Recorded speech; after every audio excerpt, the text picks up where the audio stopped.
look at the picture, he's only this old, right? And then when I saw him in person, he was like so grown up. I couldn't recognize him.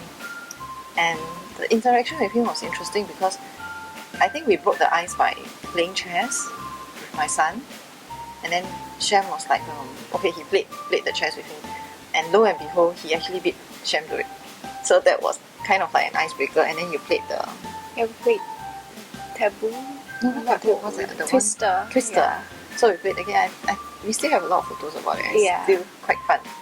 I think it was very shocking because for me, looking at how he dressed and comparing him even with the other children that came, his father was so quiet and like didn't even dare to speak up. Although we had a friend who was like able to speak Thai and we had Thai translators around, they were so shy. They were not able to open up, and we also found that it was a bit difficult to connect because we were trying to explain to him and point out to him using the atlas that we had, or where we are from and all that. So he can't picture that the world out there is so big.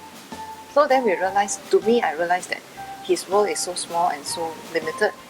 So that's why before we went for the trip, World Vision said that you have to treat yourself as you are their windows to the world. So that's how we took it literally, and we actually got a lot of materials like books, especially books from Thailand. We were quite fortunate because that time we had friends who happened to visit Thailand about 1 to 2 weeks prior to our trip. So we got them, please go to the bookshops there and buy these books along this area, but in Thai, so that this boy can read them. So we opened up the books and showed him, look, this is how the world is, where is Paris, where is US, things like that. So he really got to see the world, and you can see that it was quite different. The most memorable thing was visiting the schools in the villages. Because in Singapore, kids are very protected by the school. All the facilities are very well developed.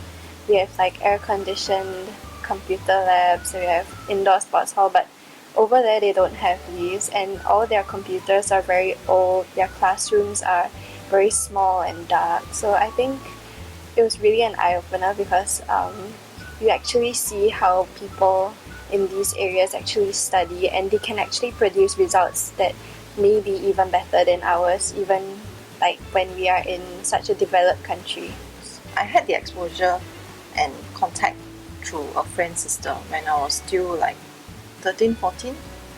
So I went to their house and I saw the sister like writing a letter, Then she was telling me, oh, my sister is a World Vision child sponsor. So I was like, okay, that left an impression in me. It somehow or other, it never got out of my mind. Until many years later, it was like almost 10 years later, then when I had my first child. So that was when I kind of like was pretty resolute to say that, okay, I'm going to do a child sponsorship, and then all in view of the educational side of it, for the upbringing, because I was thinking, okay, Singapore children are way too, pampered, sheltered, so they don't really know what's out there.